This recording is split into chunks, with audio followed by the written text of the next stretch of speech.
The raven arrived with ice in its feathers and panic in its ink. Sansa Stark did not spill the seal wax when she broke it, though her fingers wanted to shake.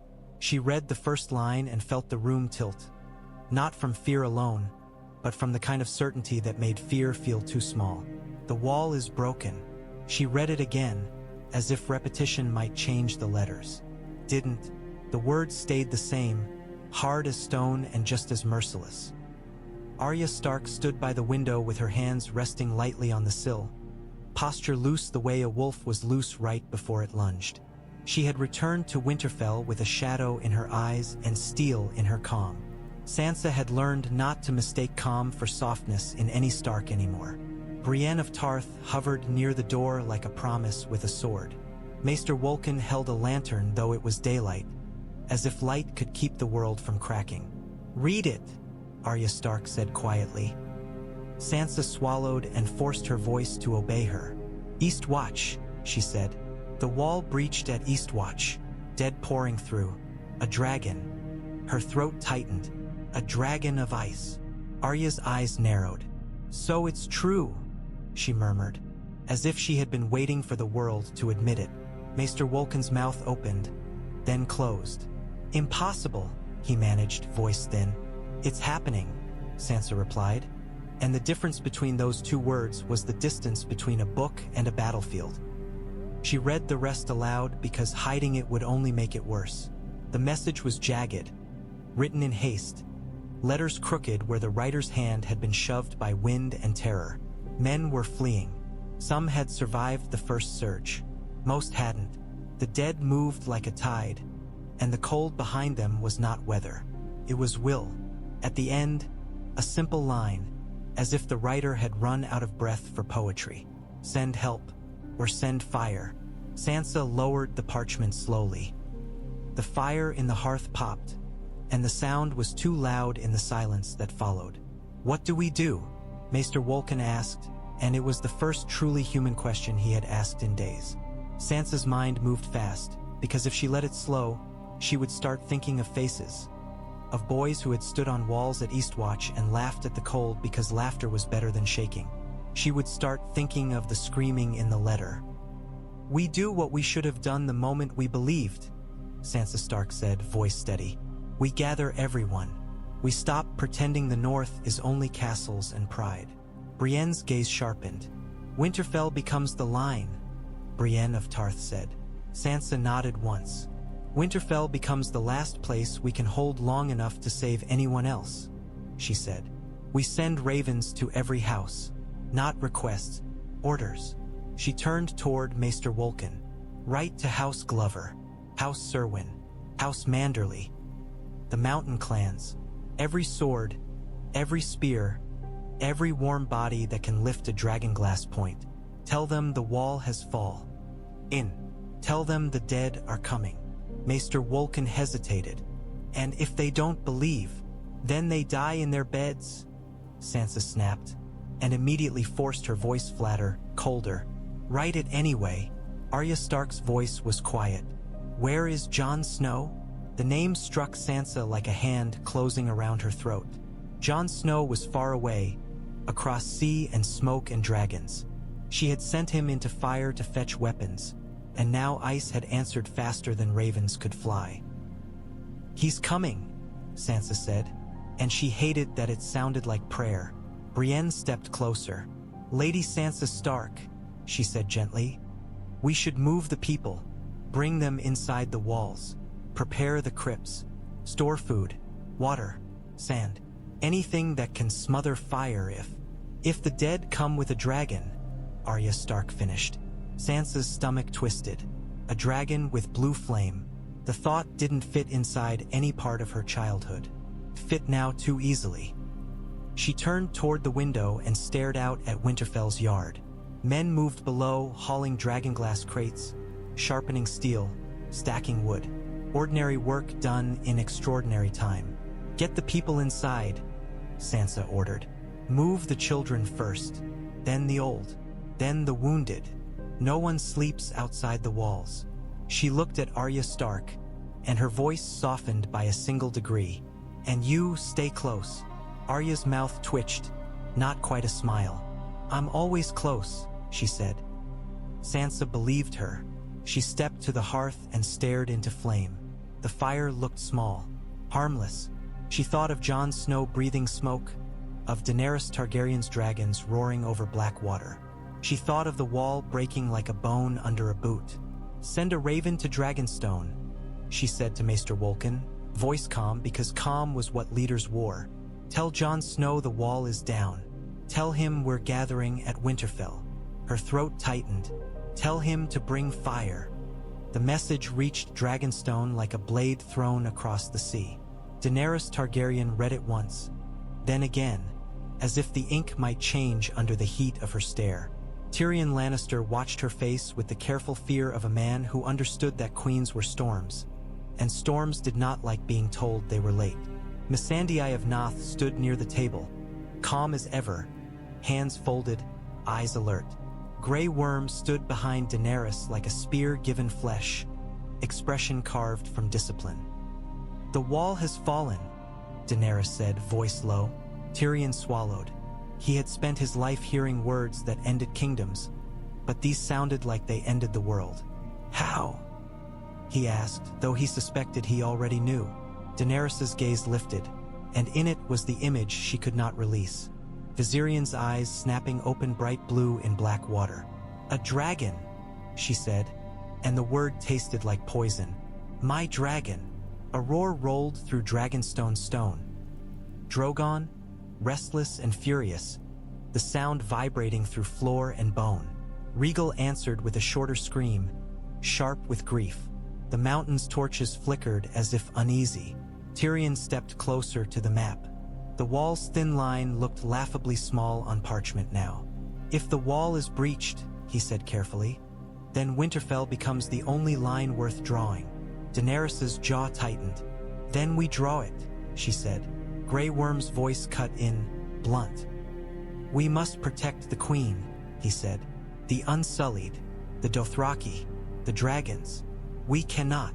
Daenerys turned sharply, eyes burning. "Protect me from what?" she snapped. "From cold." Her voice dropped, dangerous. "From death." Grey Worm went still. Missandei spoke softly. "If we go north," she said, "we go for all of them. For the innocent. For the children." Her gaze flicked to Daenerys. "For the world you promised to protect." Daenerys stared at the map, at the distance between Dragonstone and Winterfell. Distance meant time. Time meant bodies. Time meant more blue eyes. Tyrion's voice was careful. "We must move our Dragonglass shipments," he said. "Fast. If Winterfell falls before the Dragonglass arrives, then nothing matters," Daenerys finished, and her voice made it a verdict. She looked at Grey Worm. "Prepare ships," she commanded. "All of them, Unsullied first. Dragonglass crates with them, Dothraki after. Move as if the sea itself is chasing you." Grey Worm bowed his head slightly. "It will be done," he said, and turned to bark orders. Daenerys's gaze shifted to Tyrion. "And King's Landing?" she asked. Tyrion's mouth tightened. "Cersei Lannister will not truly send men," he said quietly. "Not unless she is dragged by her throat." Daenerys's eyes hardened. "Then she will die behind her walls," she said. Tyrion flinched, but did not argue. Arguing with Daenerys when grief was fresh was like arguing with fire as it found dry wood.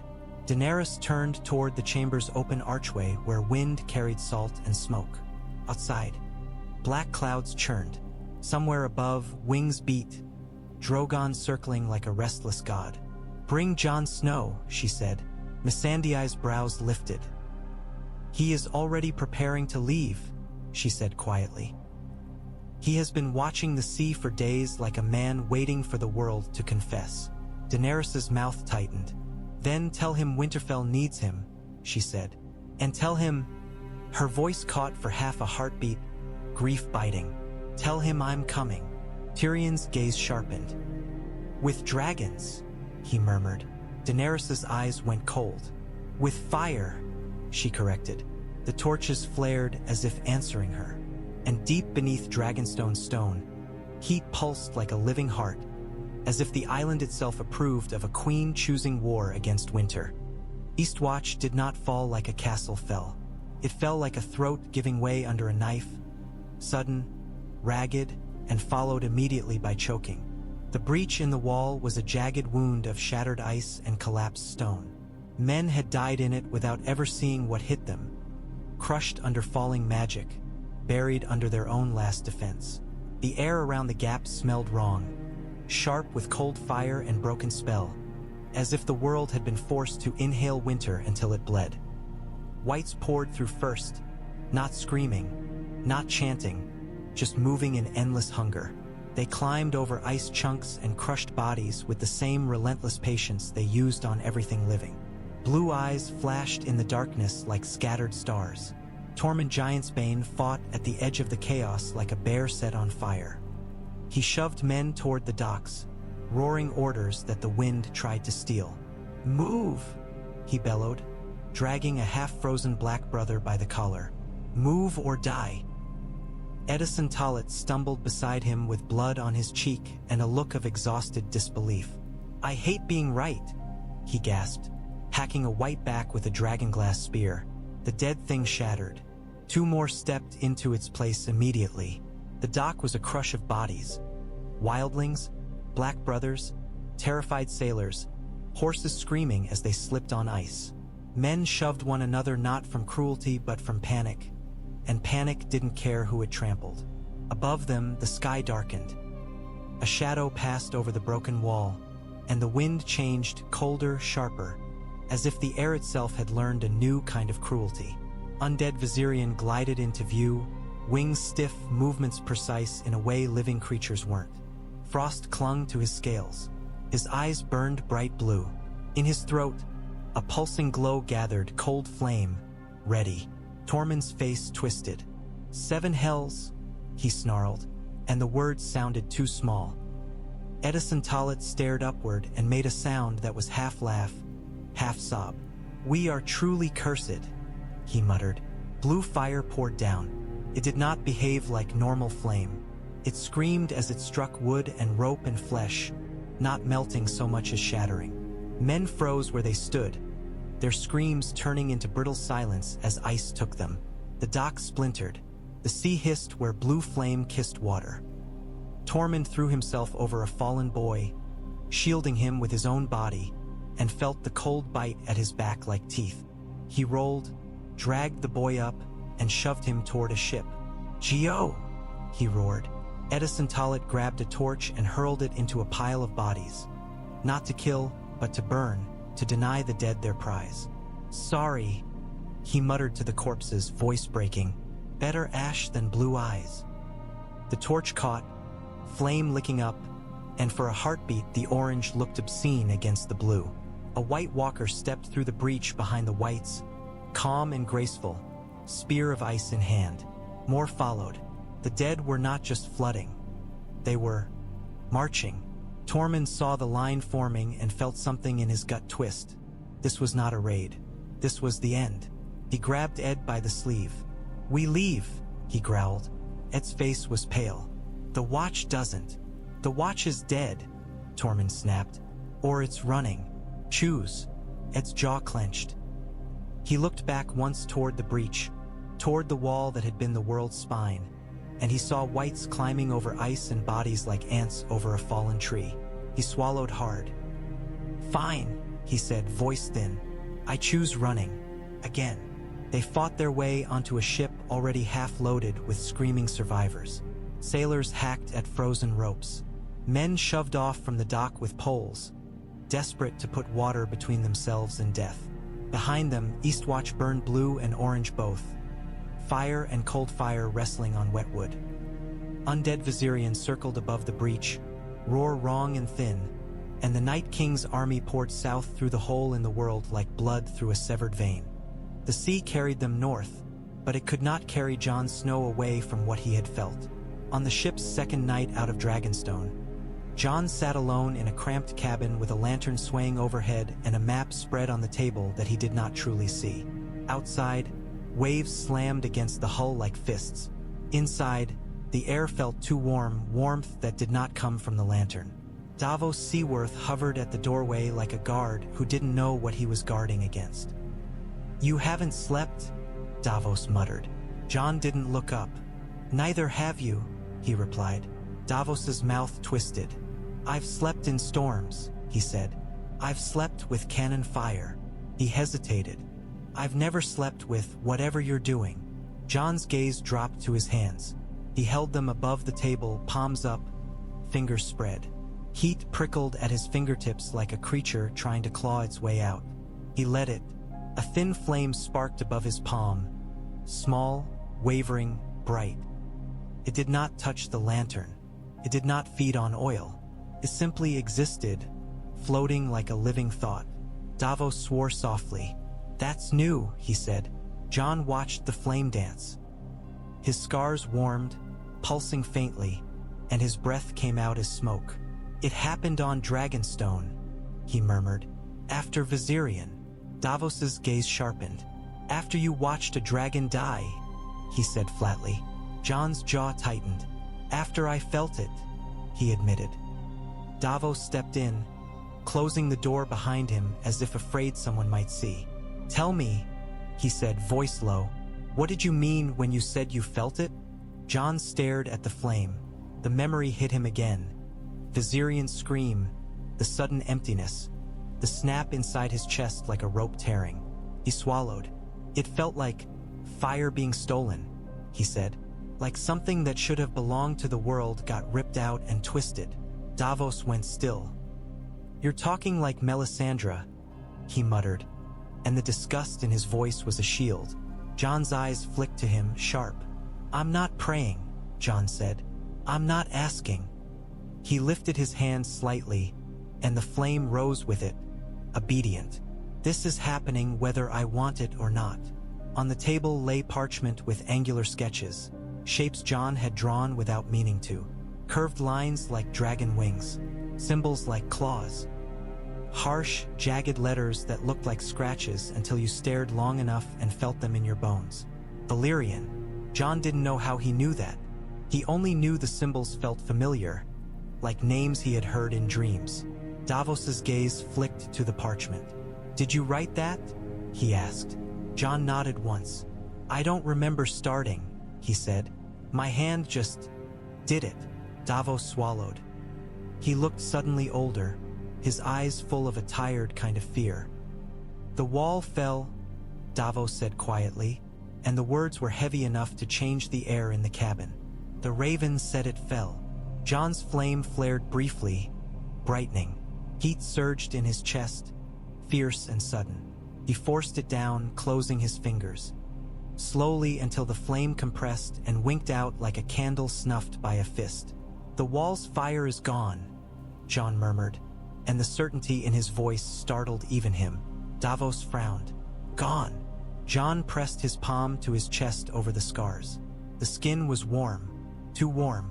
"I could feel it before," he said, "under the ice, like a heart beating. Now," he swallowed, "now it's empty." Outside the cabin, the ship creaked. The sea roared. Somewhere above, dragons screamed into night. Jon's eyes dropped to the parchment again, to the harsh symbols his hand had drawn.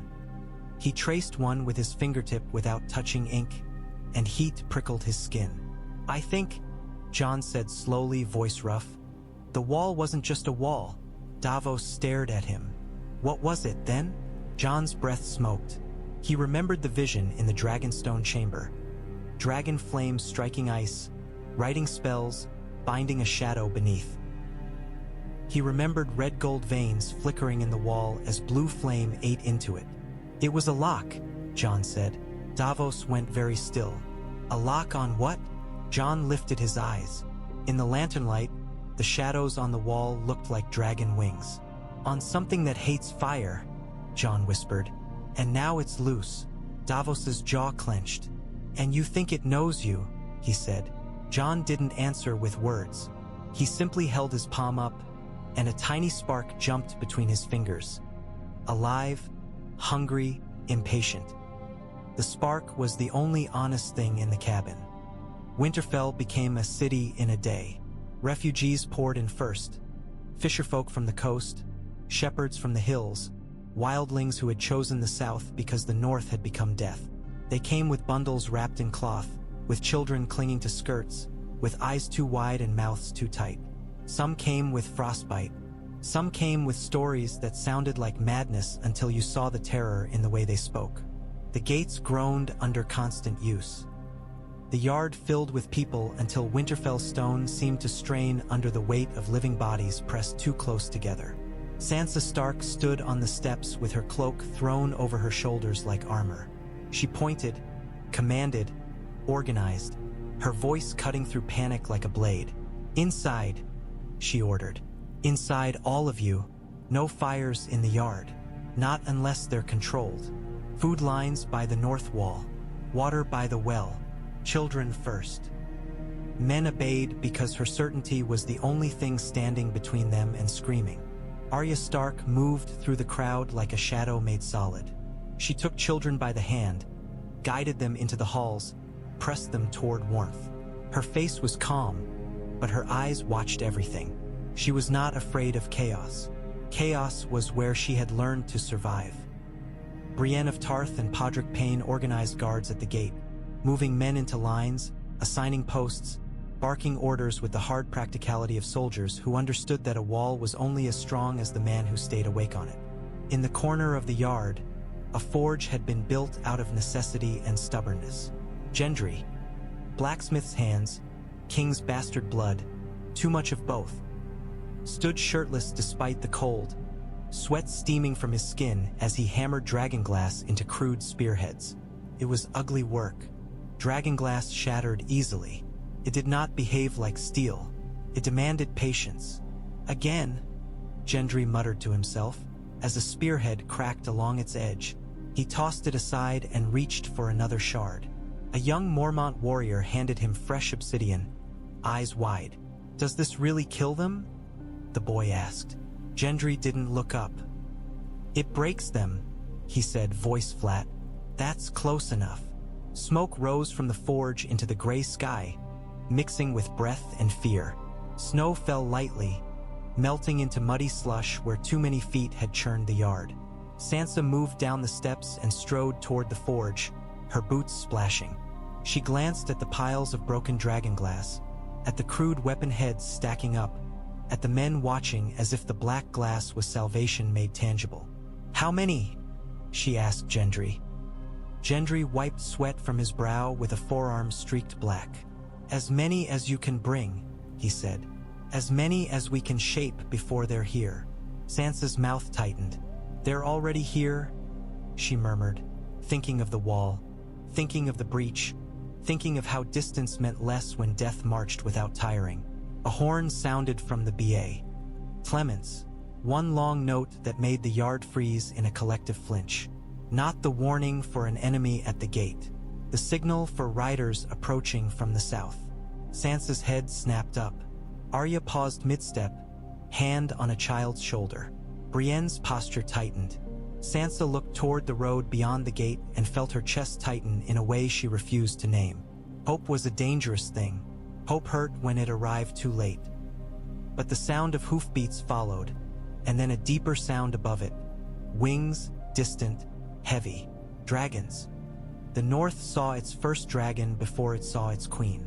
Drogon and Rhaegal circled above Winterfell like living storms, their wings beating slow and heavy, their shadows sliding across stone and snow. The roars rolled over the castle like thunder, shaking loose old memories of Valyria and conquest and kings who had burned. Men in the yard flinched, children cried, horses screamed and strained at reins. Then the gates opened wider, and Daenerys Targaryen rode in beneath her dragon's shadow. Unsullied marched behind her in perfect lines, bronze helms gleaming dull under gray sky. Dothraki rode in a looser wave, rocks curved at their hips, eyes sharp with the predatory calm of riders who had never feared winter until they saw it. Dragonglass crates followed on wagons, guarded as if they were gold. Jon Snow walked beside Daenerys, cloak snapping, face set. He looked thinner than when he had left, and there was smoke in his breath even here, even among his own people. The sight of him hit Sansa Stark like a fist she refused to show. She waited on the steps with Arya Stark at her side and Brienne of Tarth behind like a shield. Northern lords gathered in the yard, Wyman Manderly's men, Mormont warriors, hard-eyed mountain clans, watching the foreign army with open suspicion. Daenerys dismounted with controlled grace. Her gaze swept the yard, taking in the mud, the refugees, the smoke from the forge, the faces that did not bow. Sansa stepped forward. She did not kneel. She did not smile. "Daenerys Targaryen," she said, voice steady. "Welcome to Winterfell." Daenerys's eyes narrowed slightly at the lack of title. "Sansa Stark," she replied, and there was recognition there. Two women shaped by loss, both refusing to show weakness. Jon stepped forward then, and for a heartbeat Sansa's composure cracked. She wanted to touch him, to grab his sleeve, to make sure he was real. She did none of it. She had learned that softness was a knife men like to use. "You came," Sansa said, and the words were not gratitude so much as relief forced into shape. Jon's mouth tightened. "The wall's down," he said quietly. "They're coming fast." Arya's gaze flicked to Jon's face, then to Daenerys, then up to the dragons. Her expression was unreadable, but her hand rested near her dagger like habit. "We heard," Arya Stark said. Daenerys's jaw clenched. "I heard," she corrected, and the grief in it flashed like a blade. "I saw." The yard went quieter at that, as if men sensed there was more to the Queen's words than rumor. Wyman Manderly stepped forward, heavy bulk wrapped in fur, eyes sharp. "Your Grace," he rumbled, the title spoken like a test. "We're honored." Daenerys's gaze flicked to him, then back to Sansa. "My armies will fight," she said. "My dragons will fight." Her eyes lifted briefly to the circling shadows above. "And my Dragonglass will arm your men." A murmur ran through the yard. Reluctant gratitude, fear, awe. Sansa's eyes remained cold. "And what do you want in return?" she asked. Jon's jaw tightened. Daenerys's eyes narrowed. Daenerys's voice was calm. "I want the living to survive," she said, and Jon heard the truth in it alongside the ambition she did not speak. "We can argue about crowns after we've earned the right to argue at all." Sansa held her gaze a long heartbeat, then nodded once. "Then come inside," she said. "We have plans. We have maps. We have too little time." As they moved toward the hall, Drogon roared again, and the sound rolled over Winterfell like a promise and a warning. Jon walked between Sansa Stark and Daenerys Targaryen, feeling the heat in his chest coil tighter, not because of dragons above, but because of the tension beside him. Fire and ice, he thought bitterly, and the north stood between. Winterfell's great hall felt smaller with dragons outside. Heat from the hearth could not compete with the heat of two living storms circling overhead. The fire cracked and popped, throwing light across faces drawn tight with fatigue and fear. Maps covered the table, lines and rivers, forests, hills. The wall's thin scar was marked in charcoal, and beside it, a jagged slash, breached. Jon Snow stood at the table's head, fingers resting on the wood. Daenerys Targaryen stood opposite him, posture rigid, eyes sharp. Sansa Stark sat slightly to the side, watching both as if she were watching two weapons on the same rack and wondering which would cut her first. Tyrion Lannister leaned on the table, expression careful. Davos Seaworth hovered near Jon like a loyal shadow. Arya Stark sat with her arms crossed, gaze flicking from map to faces, quiet in the way wolves were quiet when they listened. Bran Stark sat in his chair near the hearth, eyes distant, as if watching something beyond walls. Brienne of Tarth stood behind Sansa, hand near her sword, and the simple fact of her presence made the room feel safer. Jon stabbed a finger at the map. "They'll come down the King's Road," he said. "Fast. The dead don't tire. They'll take every village they touch." Daenerys's jaw tightened. "Then we meet them here," she said. "We burn them." Sansa's voice was calm. "And when they go around?" she asked. "When they flood the north like water. You can't burn an ocean." Daenerys's eyes flashed. I can burn what matters, she said. Jon felt the words rub raw. What matters is people, he said. Daenerys's gaze snapped to him. I know, she said sharply, and for a heartbeat Jon saw the grief under her anger, Viserion's absence like a hole in her chest. Tyrion cleared his throat softly. We need a plan that does not rely entirely on dragons, he said, because the enemy now has one. The room tightened at those words, as if everyone's lungs had forgotten how to breathe. Sansa's eyes narrowed. A dragon, she echoed. Jon's throat tightened. Undead Viserion, he said, and the name tasted like ash. Blue fire. Arya's jaw clenched. Can it be killed? She asked. Jon looked at Bran Stark, because Bran's eyes were not in this room. Bran's eyes were elsewhere. Bran Stark spoke quietly. It can, he said, but it will not be easy. The Night King rides winter the way Daenerys rides fire. Daenerys's gaze hardened. He rides my dragon, she said softly. Silence. Davos broke it, voice blunt. We've got Dragonglass now, he said. We arm everyone. We set trenches, fire lines, spears. We lure them where we can burn and break. He looked at Jon. And we pick our ground. Jon nodded once. Winterfell is the ground, he said. But we need more than walls. We need a target. Tyrion's eyes narrowed. The Night King, he said. Bran Stark's gaze lifted slightly, still distant. He wants me, Bran said. Sansa went still. No, she said immediately. Jon's chest tightened. Bran's voice remained calm. He marked me, Bran said. He can find me. He will come for me. He wants the memory of the world to die. Daenerys's eyes narrowed. Then we use that, she said, and the hardness in her made Sansa flinch. We trap him. Jon's jaw clenched. We try, he said, but he's not Ramsay Bolton. He won't rush because we dare him. Bran's voice was quiet.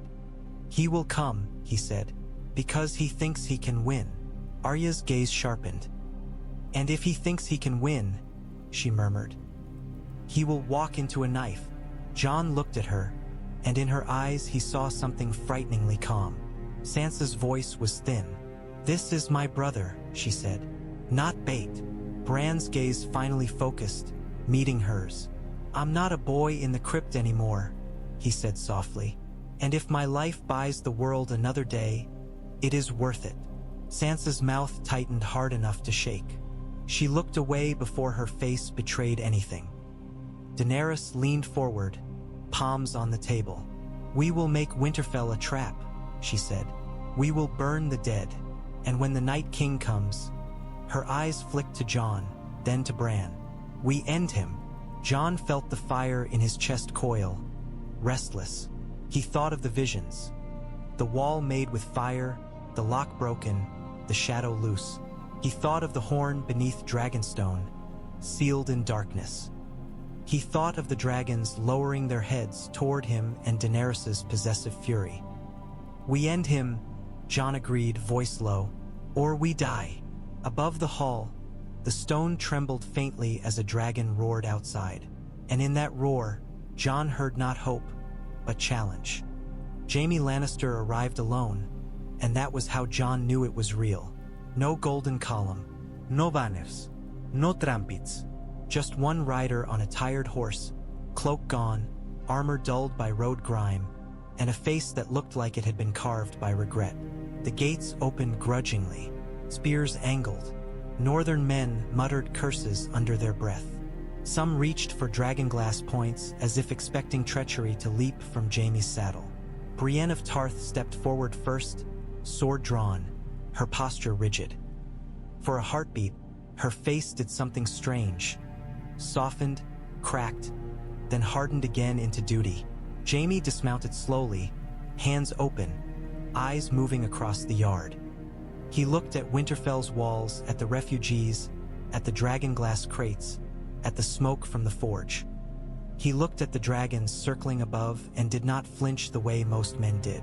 He looked tired, not physically, though he was, but spiritually, the way a man looked when the lie he had lived inside finally collapsed. Sansa Stark stood on the steps, face cold. Daenerys Targaryen stood near the yard's center, posture rigid, gray worm and unsullied at her back. Jon Snow walked between them like a man trying to hold two storms apart with his bare hands. Jaime's gaze found Daenerys, and something like shame flickered. He dropped to one knee. "Your Grace," Jaime Lannister said, voice hoarse. "I've come to fight for the living." Daenerys's eyes burned. "You served Cersei Lannister," she said, each word measured. "You stood beside her while she lied." Jaime lifted his head. "I stood beside her because I was weak," he said simply. "Because I loved her. Because I thought my love mattered more than the realm." His mouth tightened. "I was wrong." Grey Worm stepped forward, voice hard. "This man helped kill my queen's family," he said. Jaime flinched, but did not deny it. "I killed Aerys Targaryen," he said, and the words landed like stones. "I did it because he was going to burn King's Landing. He was going to kill 1,000,000 people to spite an enemy." He looked at Daenerys steadily. "I killed him to save the city." Daenerys's jaw clenched. "You killed my father," she said.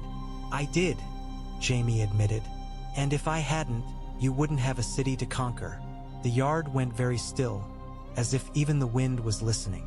Brienne's sword did not lower, but her eyes flicked briefly to Jaime's face, searching for lies and finding none.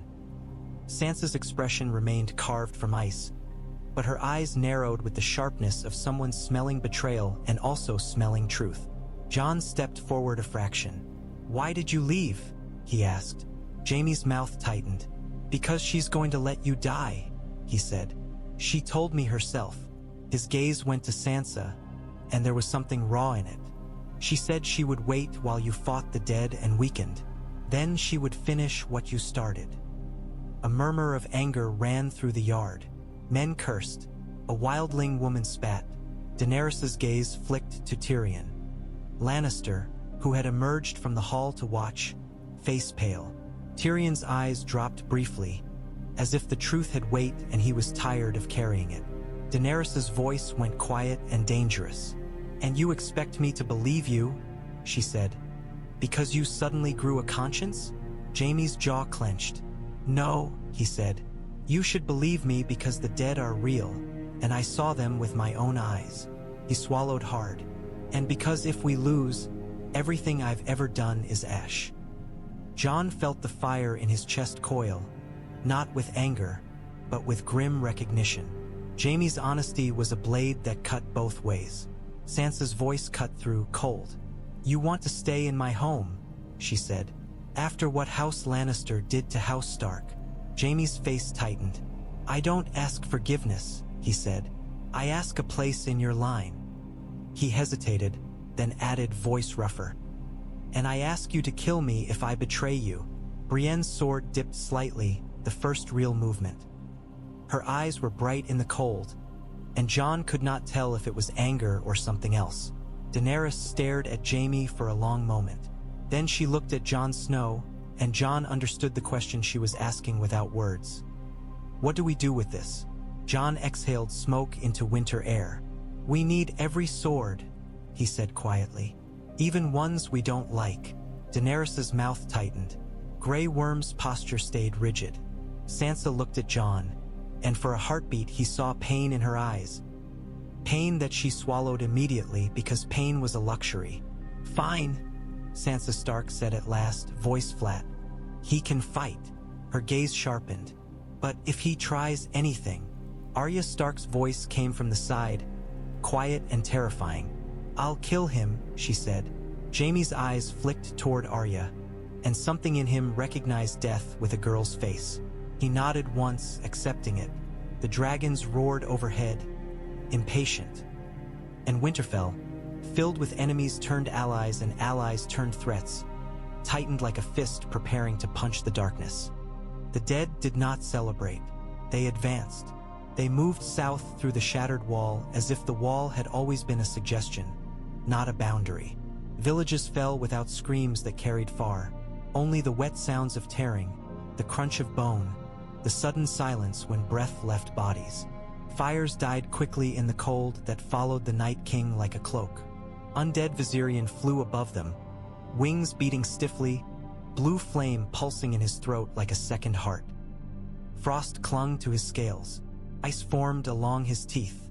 His roar was wrong, thin, cold, like wind screaming through a hollow. Beneath him marched the White Walkers in calm ranks, their armor catching what little light the sky offered and turning it into cold gleam. Spears of ice rose like a forest. Their faces were still, almost serene, as if war was not emotion but inevitability. Whites swarmed around them like water, spilling into forests, over hills, into ruined holds. The dead did not tire. The dead did not stop to eat. They killed because killing made more of them. The Night King rode in silence, one hand resting lightly against Viserion's spine as if the dragon were a horse. His blue eyes watched the horizon with patient certainty.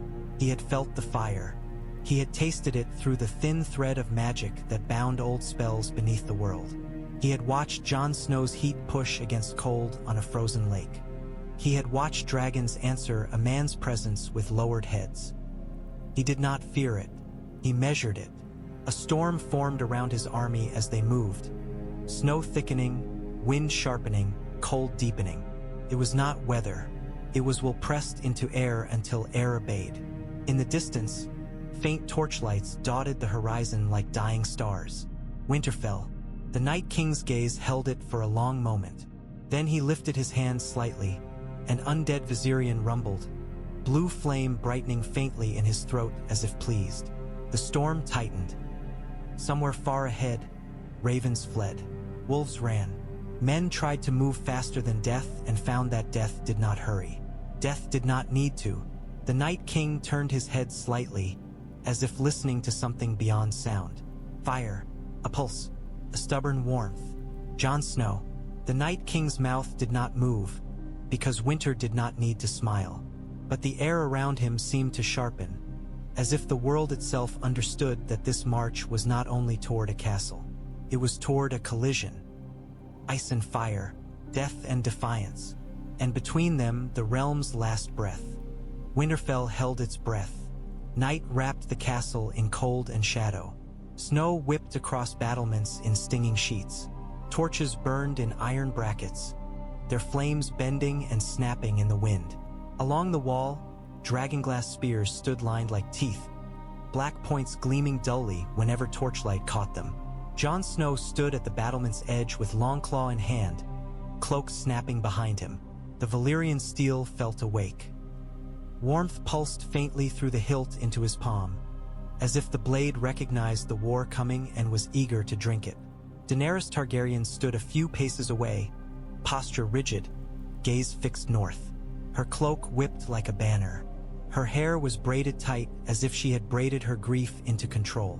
Behind them, Drogon and Rhaegal perched on stone outcroppings, enormous silhouettes against the night, smoke curling from their nostrils. Their eyes watched the horizon with the hungry focus of predators sensing prey. Sansa Stark and Arya Stark stood near the stairway, half in shadow. Sansa's face was calm and cold, but Jon could see the tension in her jaw.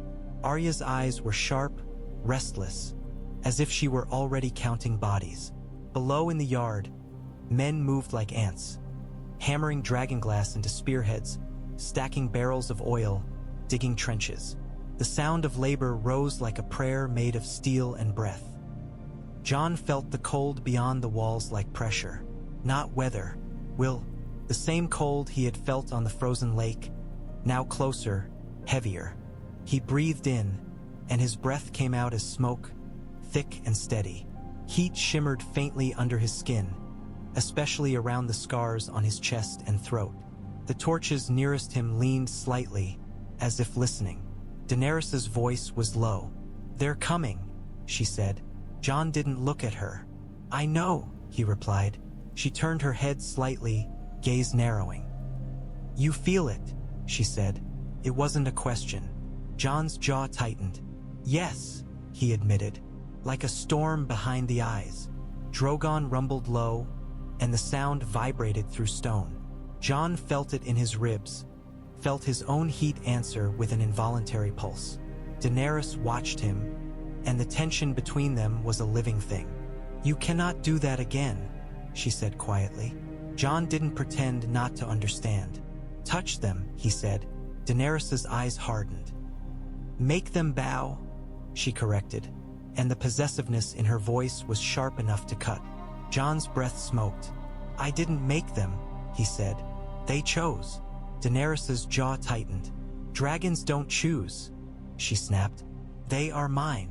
Jon turned then, just enough to meet her gaze. "Viserion was yours," he said softly, "and now he's his." Daenerys flinched as if struck. Fury flashed.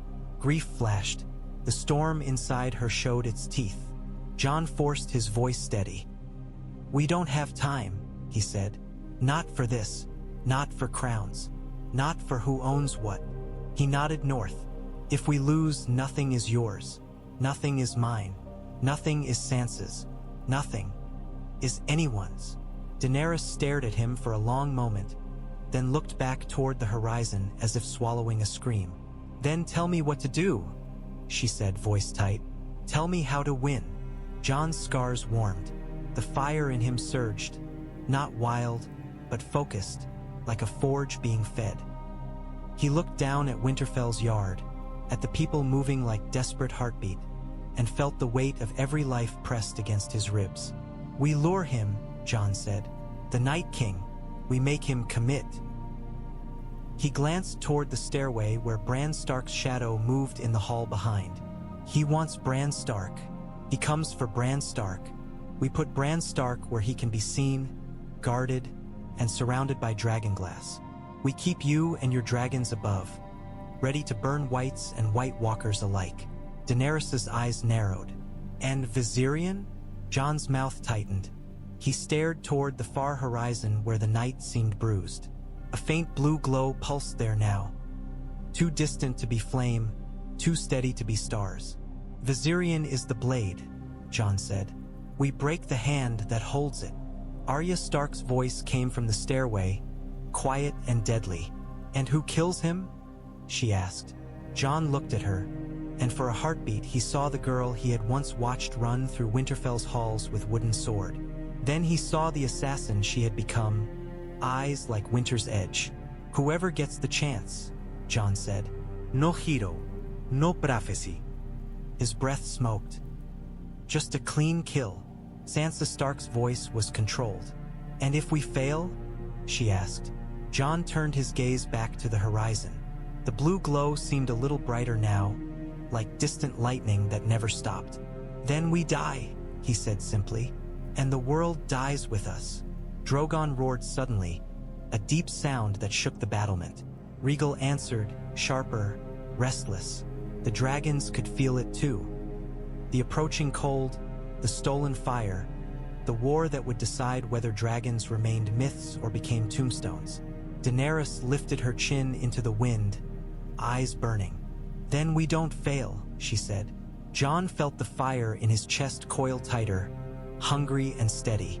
The torches flared briefly, leaning toward him, as if the castle's flame recognized a man who carried fire under his skin.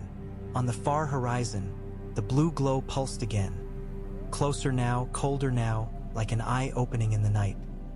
Winterfell held its breath, and Jon Snow, standing between queens and dragons and the last line of the living, let his breath smoke out into the storm like a vow he intended to keep.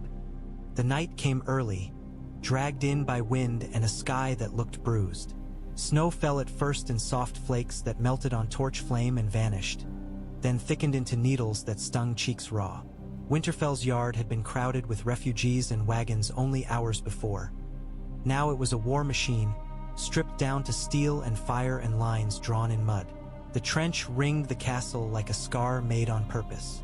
Oil sat in it, dark and waiting. Men stood shoulder to shoulder behind the trench, shields pressed together, spears bristling. Unsullied ranks held steady as if they had been carved into the ground, bronze helms catching torchlight. Northern men muttered prayers to old gods and new, and free folk spat at prayer and checked their knots on Dragonglass spearheads. Dothraki riders waited farther out, their horses stamping nervously. The riders grinned too hard, as if the grin could keep fear from crawling up their throats.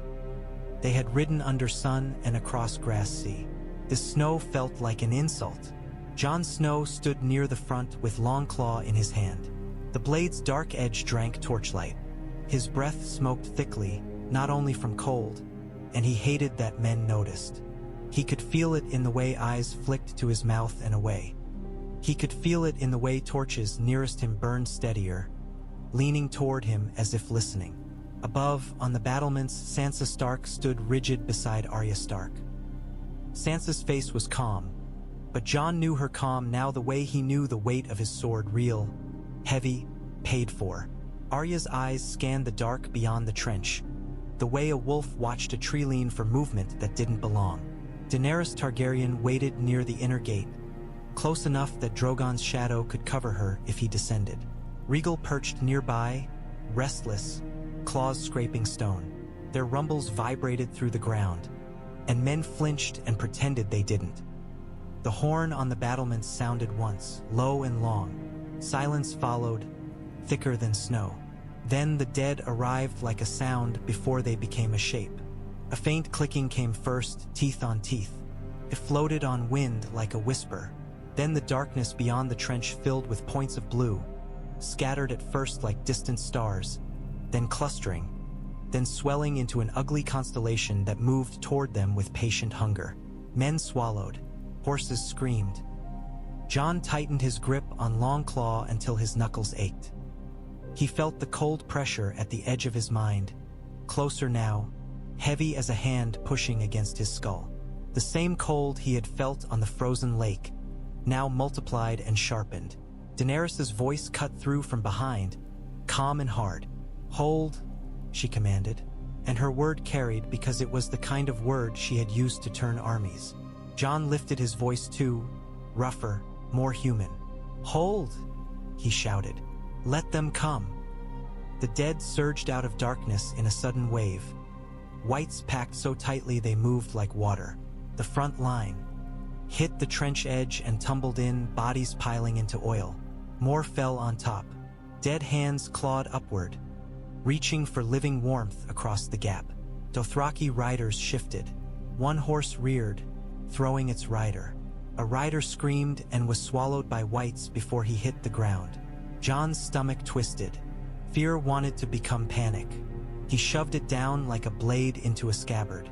"Now," he said, not loudly, but with a certainty that made his scars flare hot. Torches tossed into the trench. Fire raced along oil in a roaring ring.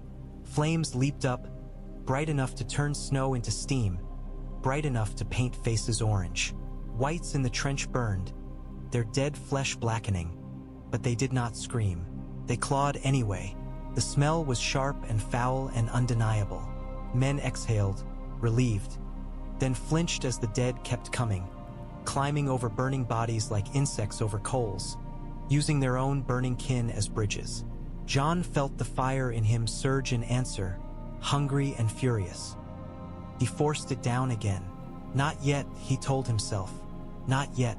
The war had begun, and the night was still young. The sky tore open with wings. Drogon launched first, a black shape rising from the yard into the blizzard as if the storm belonged to him.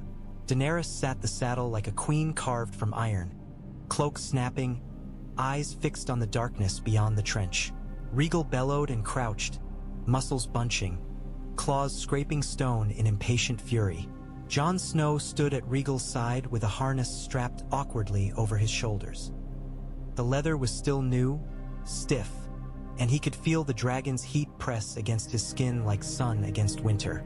Rhaegal's head lowered, green eye bright, studying Jon with that unsettling focus the dragons had given him since Dragonstone. Daenerys looked down from Drogon's saddle, gaze sharp. "No," she snapped, the word carried by wind. Jon didn't raise his voice. "We need two," he said. "If Viserion comes, we can't fight him with one dragon." Daenerys' jaw tightened. "Rhaegal is mine," she hissed. Rhaegal rumbled, the sound vibrating through Jon's ribs, and Jon's scars warmed in answer like a heartbeat answering a heartbeat. The dragon did not move away from Jon. If anything, he leaned closer, as if the argument amused him. Daenerys saw it. Grief and anger flashed across her face like lightning. Then her gaze sharpened into something colder. Necessity. "Fine," she said, the word forced out like swallowing poison. "But if you get him killed?" Jon's mouth tightened. "I won't," he said, and he did not know if that was promise or prayer. He climbed. Rhaegal's back was warm beneath his hands, scales ridged like armor and yet alive in a way steel never was. Jon swung his leg over and settled into the harness, fingers finding purchase. For a heartbeat, as his weight settled, a pulse ran through him. Heat meeting heat, recognition blooming so sudden it stole his breath. Rhaegal's mind brushed his. Not words. Sky, wind, hunger. A memory of fire. Jon's breath smoked. The fire in his chest surged, and for an instant he felt less like a rider and more like a piece fitting into a lock he had not known existed. Rhaegal launched. The yard dropped away. Winterfell's walls became lines. The trench ring became a circle of orange flame fighting back the blue-eyed tide. Snow smashed into Jon's face. He blinked hard, tears freezing at the corners. Rhaegal's wings beat, and the air moved with brutal force. Above them, Drogon roared, and Daenerys banked, leading toward the dead's advance. Then the blizzard shifted, and the wrong blue light rose. Undead Viserion emerged from cloud like a nightmare given wings. His scales were dulled and crusted with frost. His eyes burned bright blue. In his throat, a pulsing glow gathered, cold fire ready. Daenerys screamed something in Valyrian, raw and furious, and Drogon dove. Rhaegal screamed too, a living dragon scream, sharp with grief and rage. Jon felt it through the saddle, felt the vibration in his bones. He leaned forward instinctively, hands tightening. Undead Viserion penned his jaws. Blue flame poured out. The fire did not roar like normal flame. It screamed like glass breaking, a cold, sharp sound that turned the air brittle. It struck the trench line and shattered burning bodies into icy fragments, extinguishing orange flame in patches with a cruel hiss. Jon's stomach dropped. Daenerys drove Drogon into the blue flame's path, and Drogon breathed black-red fire in answer, the two flames colliding in midair like dueling storms. Steam and ice exploded. The sky filled with swirling ash and snow. Rhaegal banked hard, bringing Jon close enough that he saw Undead Viserion's stiff wing beats, the way the dragon moved like a puppet pulled by winter's will. Jon felt anger surge in him so hard his scars burned. Not just anger at death, anger at theft. He leaned forward and let the heat in his chest rise, not into wild flame, but into focused intent. Rhaegal responded as if he had been waiting for it. The dragon's wings steadied. His breath grew hotter. The green-gold glow in his throat brightened. Rhaegal breathed. Living dragonfire lanced into the storm, striking Undead Viserion's flank. Ice and flesh blackened. Blue flame sputtered. Undead Viserion screamed, a wrong sound, and twisted away, banking toward Winterfell's walls. Daenerys shouted again, and Drogon pursued, claws out, teeth bared. Jon clung to Rhaegal and felt the war expand around him. Sky battle above, ground battle below, fire and ice colliding in the same breath. For the first time since he had died and come back, Jon understood something with cold clarity. This was what being a Dragonlord meant. Not controlling a dragon like a horse, but standing in the storm with fire in your blood and deciding where it burned. On the ground, the dead learned to climb. They used their own burning bodies like ladders, piling into the trench until the fire had no air, until orange flame guttered and died under weight of dead flesh. The smell was nauseating, burnt rot and wet fur and fear sweat. Men gagged and kept fighting anyway because gagging was better than dying. The whites poured over the trench in a wave. Unsullied locked shields with the discipline of men trained to die in formation. Grey Worm's Dragonglass spear flashed, black point piercing dead rib cages, shattering brittle torsos into dust. His face was stone, but his eyes were sharp and alive. The dead were something he could stab. That made him calmer than politics ever had. Northern men fought beside Unsullied with grim fury, their breath steaming, their hands numb, dragonglass points tied to spears with rawhide. They learned quickly that steel cut and did not stop. Dragonglass broke and did. Tormund Giantsbane was everywhere at once, roaring, swinging his axe, dragging a fallen boy out from under a pile of whites, then shoving him toward the gate with a curse that sounded like love. He fought like a man who had decided fear was a waste of breath. Brienne of Tarth stood near the inner gate with Jaime Lannister at her back. They moved together like they had once moved in other wars. Her sword clean and precise, his blade fast and desperate, both of them surrounded by dead hands that did not tire. Jaime's face was pale with exertion and something like shame, but he did not flee. He fought as if each strike was payment. Left, Brienne barked, and Jaime pivoted, slashing a white's arm off before it could grab her cloak. The dead thing snapped at air, then shattered as Brienne drove Dragonglass into its throat. Arya Stark moved through the chaos like a shadow with a knife. She did not stand in lines. She slipped between them, quiet, striking where the dead were thickest, where a guard's shield was about to buckle, where a child's scream was turning into gurgle. She was not a general. She was an ending. A white lunged for a screaming woman near the well. Arya appeared behind it and drove Dragonglass into the base of its skull. It shattered into black dust that blew into the woman's face like soot. The woman stared, trembling, and Arya did not stay long enough for gratitude to become a burden. She vanished back into the crush. Above, dragon roars rolled through the blizzard, and occasionally fire washed over the field, turning clumps of whites into ash. But the dead kept coming. For every corpse burned, 3 more climbed over it. The first breach came at the eastern wall. Whites piled against stone until the pile reached the parapet. Dead hands grabbed at the battlements. A northern archer screamed as a white's fingers closed around his ankle and yanked. He vanished over the edge, his scream cut off by the wet crunch below. Sansa Stark watched from the battlement stair, face carved from cold. She did end. Ot scream. Screaming did not help. She shouted orders instead, voice sharp as steel. Pull back, to the inner yard. Close the gates. Leave the outer yard. Refugees surged toward doors, clutching children, crying. Guards shoved them inside, faces grim. The castle was becoming a choke point, and choke points killed as easily as swords. Jon's voice echoed faintly from somewhere, distant through storm, shouting into the wind. Men looked up instinctively as if hoping to see him. Instead, they saw only snow and blue eyes and the crush of dead. The trench was gone. The dead were inside the outer yard. Winterfell's first line had failed, and everyone in the castle knew what that meant. Now the walls were no longer protection. They were a cage. The Godswood was quiet, and that made it worse. Outside its walls, Winterfell screamed. Steel ringing, men shouting, dragons roaring overhead. Inside the Godswood, snow fell softly through black branches as if the world had decided peace still existed somewhere. The pond lay dark and still. The heart tree stood pale, red leaves like fresh wounds against winter. Bran Stark waited beneath it. He sat in his chair with his hands resting calmly on the armrests, eyes distant. He looked less like a boy and more like something the world had carved and placed here on purpose. Beside him, Theon Greyjoy stood with a dragonglass spear in both hands, jaw clenched.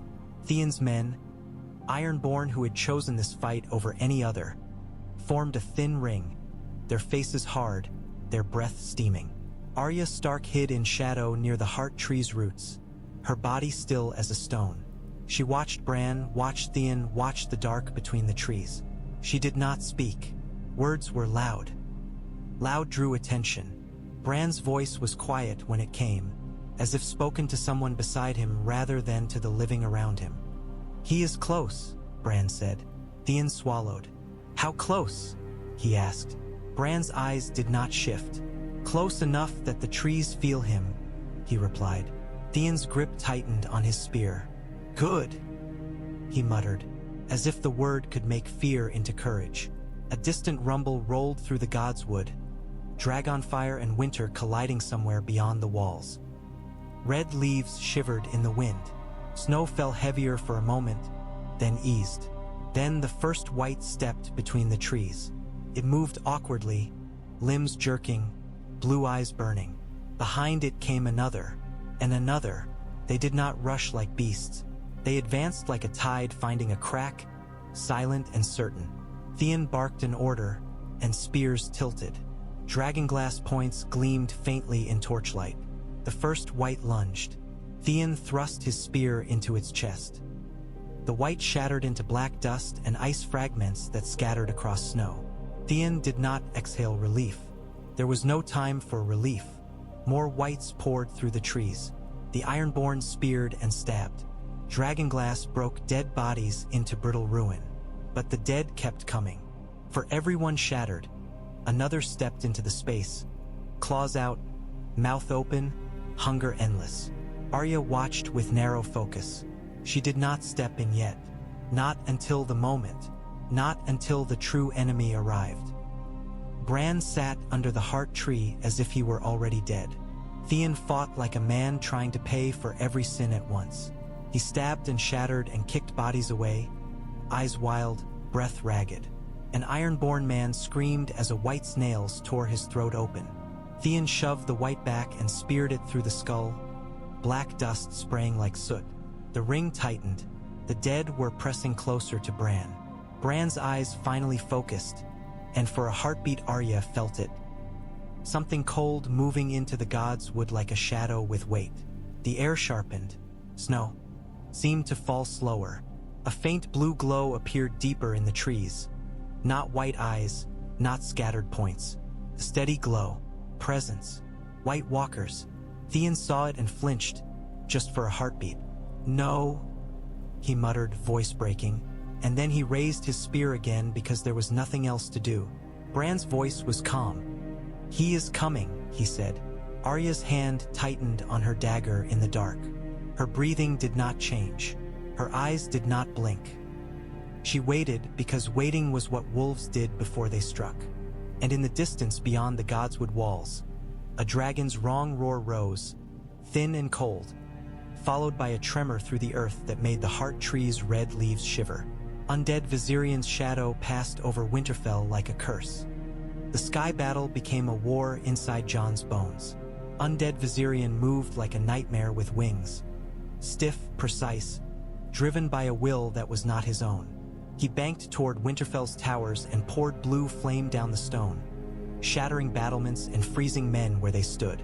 The castle's torches guttered under that cold fire. Orange became blue in patches, and the sight made Jon's stomach twist. Rhaegal screamed and dove. Jon leaned forward in the harness, fingers digging into leather. Snow and wind smashed his face. His breath poured smoke into the storm. He felt Rhaegal's heat beneath him like a living forge, and he felt his own fire surge in answer. Daenerys drove Drogon in from the side, black wings beating, claws outstretched, fury written across every line of her body. Drogon snapped at Undead Viserion's neck, teeth closing on frost-crusted scales, and for a heartbeat the two dragons collided in midair, living fire and stolen winter wrestling like gods. Undead Viserion twisted, blue flames spilling from his jaws in a ragged burst. Drogon flinched, a living dragon's instinctive recoil from cold fire, and Daenerys screamed something savage into the wind. Rhaegal lunged. Jon felt the green dragon's throat glow beneath him, heat building, living and bright. Jon's scars flared hot, and he realized with a jolt that the heat was not only Rhaegal's. It was his too. It was shared, braided, responding to each other like two flames leaning together. Rhaegal breathed green-gold fire straight into Undead Viserion's chest. Blue met green in a violent collision. Steam exploded. Ice shards flew. The air screamed as if torn. Undead Viserion's body jerked, stiff wings faltering. Blue flames sputtered, then surged again, more furious, as if winter hated being challenged by living fire. Undead Viserion's blue eyes locked onto Jon. Not onto Rhaegal, onto Jon. Jon felt the gaze like a hook thrown up into the sky. Cold recognition threaded through his ribs. He understood with sick clarity that the Night King was watching through the dragon's eyes, measuring the fire that had dared to answer. Undead Viserion banked hard and snapped his jaws toward Rhaegal's neck. Jon reacted before thought. Heat surged into his arms, into his hands, and for a heartbeat the air around him shimmered with red-gold warmth. Not flame, not yet, but pressure, like a furnace door opened. Undead Viserion's bite closed on nothing but steam. Rhaegal twisted away, living wings beating hard, and Daenerys drove Drogon in again, claws raking undead scales. Black blood, thick and wrong, sprayed across snow like ink. Undead Viserion screamed, thin and cold, and answered with blue flame that washed over Drogon's wing. Drogon roared in pain. Daenerys' face contorted. Grief and rage braided until she looked like fire itself might burst out of her skin. Jon leaned forward, hands tight, and felt his own fire surge in defense. Not just of Rhaegal, not just of Daenerys, but of the Iving sky. Something inside him did not accept a dragon being turned into winter's weapon. It was insulted. It was furious. Dracarys, he heard in his mind. An old word, sharp as a blade. He did not speak it aloud, but he felt it move through him like breath. Rhaegal responded, banking sharply, and breathed again. Green gold fire struck Undead Viserion's wing joint. Ice cracked. Frost exploded. Undead Viserion's wing sagged, damaged. For a heartbeat, Undead Viserion faltered. Daenerys seized it. Drogon slammed into the undead dragon with full weight, claws tearing, teeth biting. A living storm of black scales and fury. The two dragons spiraled downward briefly, then separated, both flinging snow and ash. Undead Viserion climbed again, stubborn, blue flame gathering once more. Jon's scars burned. He looked down through a break in the storm and saw Winterfell below. Outer yard flooded with dead, inner yard tightening. Godswood still quiet like a trap waiting to snap. They could not win this war only in the sky. They needed the Night King on the ground. Jon turned Rhaegal's head toward the Godswood, toward Bran's bait, and felt the fire in his chest coil tighter. Ready. Come, he thought, not to the dragon, not to Daenerys, but to the cold will behind the blue eyes. Come down, come close, and far below, among dead trees and red leaves, the air sharpened as if winter had heard him.